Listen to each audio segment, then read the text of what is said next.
अगर कहीं किसी को है एपिलेप्सी की शिकायत तो लड़का है तो उसकी शादी नहीं होगी, लड़की है तो उसकी शादी होने में दिक्कत होगी। इसका शादी से शादीशुदा ज़िंदगी से भी मिर्गी का एपिलेप्सी से कुछ कनेक्शन है क्या? उसमें कुछ दिक्कत आ सकती है, कोई संकट आ सकता है?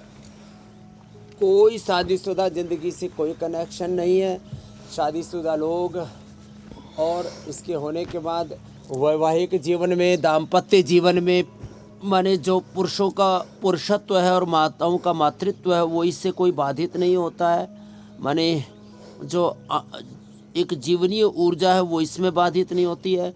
बस थोड़ा सा ये एक लोगों के अंदर गलत फहमी कहो, लोगों में मिथ कहो, भ्रांति कहो, अरे इसके तो मृगी के दौरे पड़ते हैं। किसी की सगाई तोड़वानी हो, ब्याह हो गया हो, किसी का तलाक करवाना हो, डिवोर्स कराना हो, तो फिर अगर इसको तो मिर्गी के दौरे पड़ते हैं। ऐसे मतलब एक जैसे एक शगुफा छोड़ दिया तो ये शगुफा है, इसमें कुछ तंत्र नहीं है, कुछ मर्म नहीं है। और मैं तो कहता हूँ रोज़ प्राणायाम करना शुरू कर दो, मेमोरी, मेधा, ओमेगा का सेवन करना शुरू कर दो और बादाम अखरोट रात को घोट करके सुबह पी लिया करो, अनुलोम विलोम कर लिया करो, मेधा को हाथ पी लिया करो। कई बार मैंने, एक तो होती है बड़ की जटा, एक है पीपल की जटा का भी प्रयोग करा है, वो भी इसमें ज़बरदस्त है। ब्राह्मी, शंख पुष्पी, मीठी बाच और इसमें ज्योतिषवती का तो मैंने प्रयोग बताया ही है, वो बड़ा ज़बरदस्त इसमें काम करती हैं।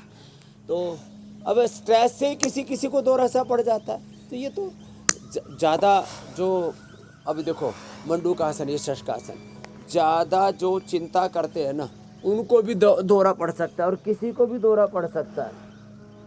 और हमारे मस्तिष्क के जो कार्य प्रणाली है वो बाधित हो सकती है। तो इसलिए ये कोई बहुत बड़ी बीमारी नहीं है, एक तरह से। चलिए स्वामी जी, आज का जो कार्यक्रम देख रहे होंगे, दिमाग में ये एपिलेप्सी होती है, उन सबको कम से कम ये समझ में आ जाएगा ये सिर्फ एक बीमारी है।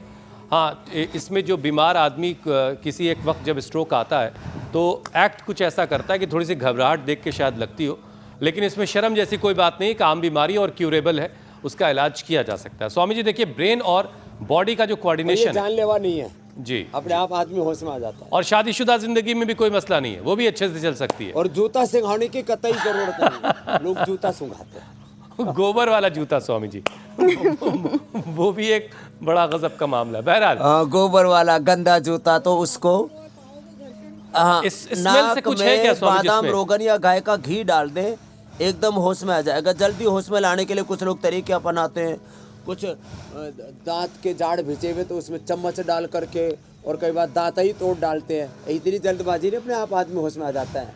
मिर्गी के दौरे से कोई मरता नहीं, थोड़ी देर में उसके सांस चल रहे हैं, दाढ़ी तो भिजे हुए, थोड़ी देर में नॉर्मल आ जाएगी। कोई नाक थोड़ी भिजा हुआ है, लोग एकदम से जल्दी मचाते हैं इसका मुंह खोलो, खुल जाएगा भाई। नहीं, तेज गंध से कुछ कनेक्शन है क्या स्वामी जी? तेज गंध अगर सुंघाई जाएगी फौरन उस टाइम तो जो दौरा पड़ा है उससे राहत मिलेगी। गंध में कोई कनेक्शन नहीं है, गंध का तो गंध का कोई कनेक्शन नहीं है।